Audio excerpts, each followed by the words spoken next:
Everyone, কেমন আছেন? আমি ভালো আছি। আজকে আপনাদের সঙ্গে শেয়ার করছি লাউ পোস্ত। এই যে লাউটাকে আমি এরকম ছোট ছোট কিউবে কেটে নিয়েছি, আর আলু তো যেরকম পোস্ত কাটি সেরকম পোস্ত আলুটাও ওরকমভাবে কেটে রেখেছি। কড়া গরম হয়ে গেছে, এখানে আমি আগে একটু তেল দিয়ে দেবো। আজকে লাউ পোস্তটা অনেকটা করছি, তো ওই জন্য একটু বেশি তেল দিলাম।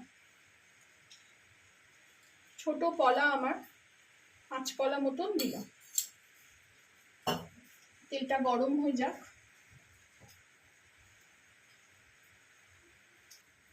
তেল গরম হয়ে গেছে। এখানে প্রথমে আমি এখানে একটু 5 ফোড়ন ছক লাগাবো। তারপরে আমি আঁচটা একটু কমিয়ে দিলাম, আলুগুলো ছেড়ে দেবো।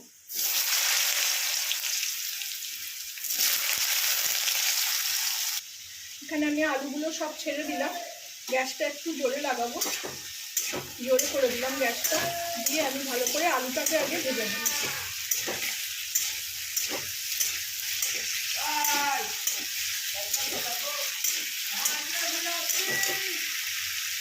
এর মধ্যে আমি এত বাইরে আওয়াজ যে কি বলবো,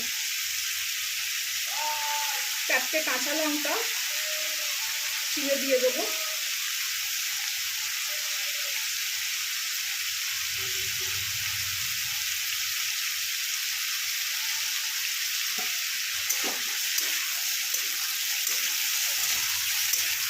আলুটা একটু ভেজে নিয়ে ফেরত আসছি।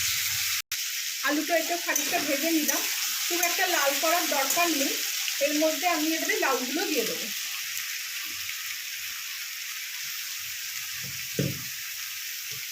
এটা একটা রেকমেন্ডেড ভিডিও, মানে একজন রেকমেন্ড না, এটা একজন মানে অনুরোধ করেছে, অনুরোধের ভিডিও যে লাউ পোস্তটা একটু দেখিও। আমি একদিন রান্না করেছিলাম, সেটা তখন তাকে বলেছিলাম।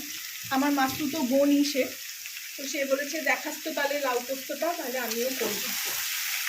এটা আমি অনেক দিন আগে শিখেছিলাম, খুব ভালো খেতে হয়।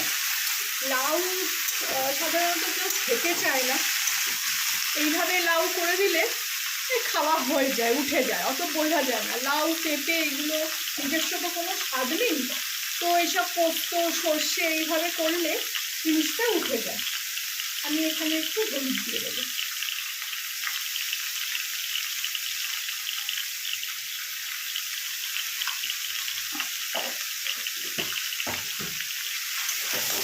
দিয়ে এটাকে ভালো করে ঢাকা দিয়ে ভেজে নিয়ে ফিরছি। কিছুক্ষণ ভেজে নিয়েছি, এর মধ্যে একটু এখন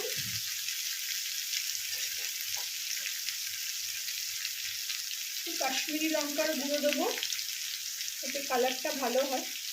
বেশি দেবো না, অল্পই দেবো। একটু মিষ্টিও দিয়ে দেবো। পোস্ততে সাধারণ পোস্ত করলেও আমি একটু মিষ্টি দিই, এটা আমার শাশুড়ির থেকে শেখা, টেস্টটা ভালো হয়।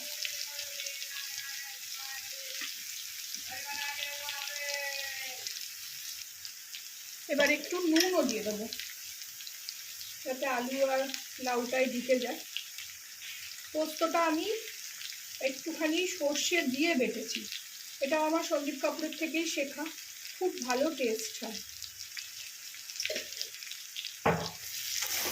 এবার এগুলো সব ভালো করে মিলিয়ে দেবো,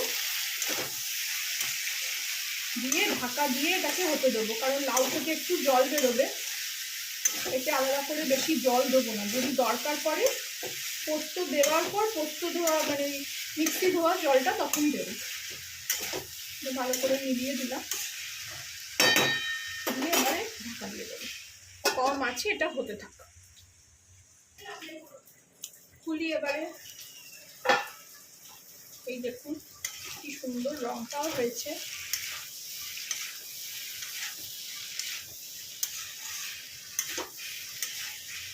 এখানে দেখি একটু, এই যে লাউটা, এই একটা লাউ না, আর একটু সেদ্ধ হবে লাউটা।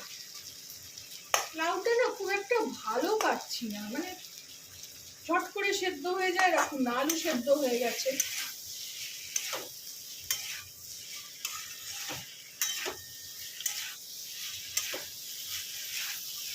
এরপরে মিক্সিতে আমি সর্ষে অল্প দিয়েছি, পোস্তটা বেটে নিয়েছি।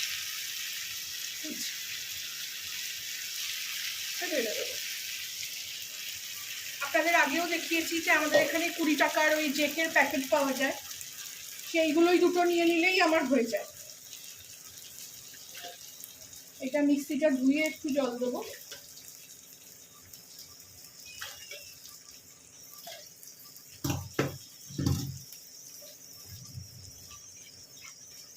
আশা করি এই জলটাতে সেদ্ধ হয়ে যাবে, আর জল দেবো না, যা এই মিক্সিটা ধুয়েই দেবো।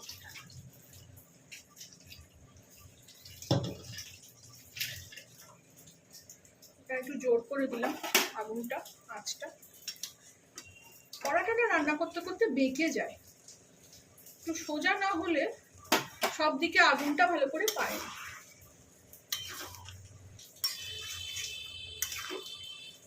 খুব সহজ শটাং রান্না, খেতেও খুব ভালো হয়। এখানে একটু স্বাদ মতন আর একটু নুন দিয়ে দেবো, দেখতে কত ভালো লাগছে। আমি একটা শুকনো লঙ্কা দিয়েছি এর মধ্যে, ভুলে গেছিলাম বলতে, সেটা মনে পড়লো। আর একটু নুন দিয়ে দেবো, নুন তখন একটু দিয়েছিলাম।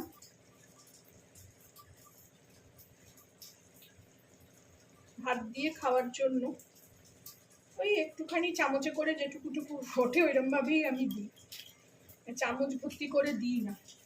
আর দেবো না, বেশি নুন হয়ে গেলে আবার খাওয়া যাবে না।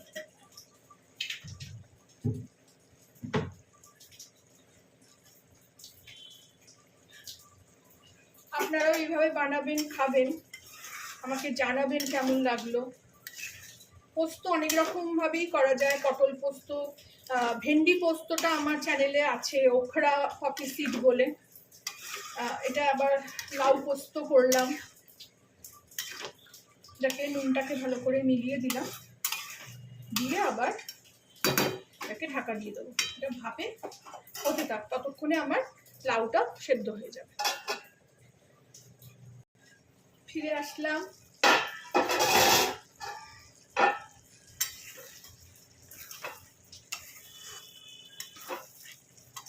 পোস্ত একটু তলাটায় লেগে যায়, পুড়ে যায় না।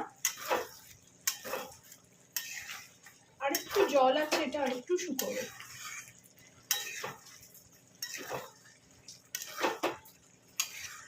আশা করি লাউ সেদ্ধ হয়ে গেছে।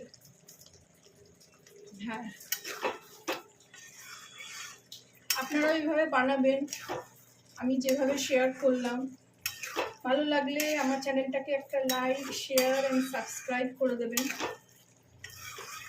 এটা এখন আজার করব না, এটা আর একটু বসানো থাকবে, আর একটু শুকনো হবে।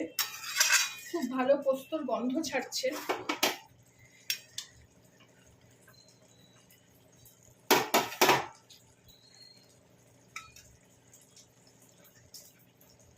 কি সুন্দর কালারটা হয়েছে। Thank you for watching.